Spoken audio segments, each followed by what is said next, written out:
So picture this, right? It's 4:00 p.m. on a Saturday. Okay.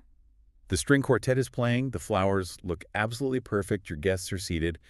But the bride is still in a hair and makeup chair like 3 miles away. Oh, that is the ultimate nightmare scenario right there. It really is. And welcome to today's deep dive. Today we are unpacking, well, essentially a masterclass in event management. Yeah, we pulled this directly from the logistics and business section of the Weddizer community website. Right. Looking at their step-by-step guidance articles. And our mission for you today is to uncover why, meticulous scheduling is actually the ultimate shortcut to a totally stress-free celebration. This is a bit backwards, I know. Exactly. So, okay, let's unpack this. Because on the surface, a minute-by-minute itinerary sounds like the total opposite of a fun, effortless wedding. It sounds super rigid. Right, and that's the exact tension we're navigating here. Like, people want a wedding to feel magical and spontaneous. Yeah. But creating that illusion of effortlessness, it actually requires the surprisingly rigorous logistical framework. If you don't build that structure, well, the Weddizer guide shows how quickly time just starts working against you. Yeah, they treat time almost like compounding interest. Like a 10-minute delay at 8:00 a.m. doesn't just stay a 10-minute delay. No, it really doesn't. Because it creates these immediate bottlenecks with, vendors and transit. So that initial friction just compounds. And by the time you hit that 4:00 p.m. ceremony, you're looking at like a 45-minute disaster. It's basically a domino effect, but the dominoes actually get heavier as they fall. That is such a good way to put it. So you can't just cross your fingers and hope those dominoes stay upright. Exactly. You have to build physical firewalls into your schedule. The guide heavily emphasizes this 15 to 20-minute buffer time between morning prep events. Just empty time. Just buffer time, yeah. Yeah. Because you're dealing with human variables, like someone forgets a tie, or, I don't know, traffic stalls, a zipper gets stuck. Right. That buffer acts as a shock absorber. It literally stops the kinetic energy of a delay from transferring to the very next event on the schedule. Okay, so it's a literal shock absorber. Yeah. But a buffer just, absorbs dead time to keep the machine from breaking. Yeah. How do we manipulate the schedule to actually improve the couple's experience? Oh. Because I'm still stuck on this idea of a couple being like slaves to a spreadsheet when they should just be enjoying the moment, Yeah, but what's fascinating here is how rearranging the sequence changes the entire emotional landscape of the day. Okay, how so? Take the first look tactic, usually around, say, 12:30 p.m. Right.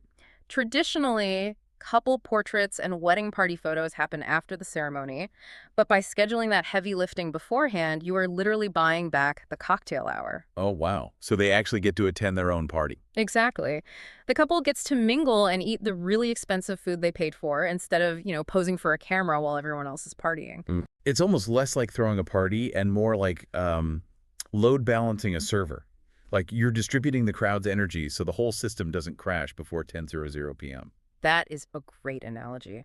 And that load balancing is incredibly crucial for their reception. Yeah. Yeah, the timeline spaces out the evening deliberately. So you do like a 6:15 p.m. dinner service, followed by 7:00 p.m. speeches, and then you open the dance floor at 8 p.m. Oh, I see. It's a deliberate psychological tool to manage crowd dopamine, because if you lump all the passive activities together, the crowd just gets totally lethargic. So you feed them to stabilize blood sugar, give them an emotional peak with the toasts, and then hit the dance floor right as that energy crests. Perfectly calibrated crowd control. Managing the crowd's dopamine is brilliant, I gotta say. Ah.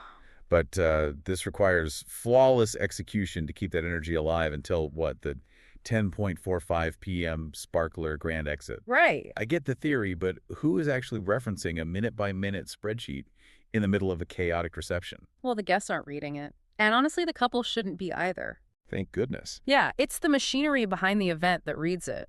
The logistics guide stresses that drafting this a full month early and physically printing copies for the photographer, the caterer, the venue coordinator, that is what keeps the machine running. Ah, so the caterer knows exactly when to drop the plates. Yes. So clinking silverware doesn't interrupt the punchline of a 7:00 p.m. speech. And the photographer knows exactly where to stand for that 10:45 p.m. grand exit. It takes the burden completely off the couple's shoulders. Exactly. So a structured timeline isn't about being bossy or like micromanaging the day. It's about providing the freedom to be present.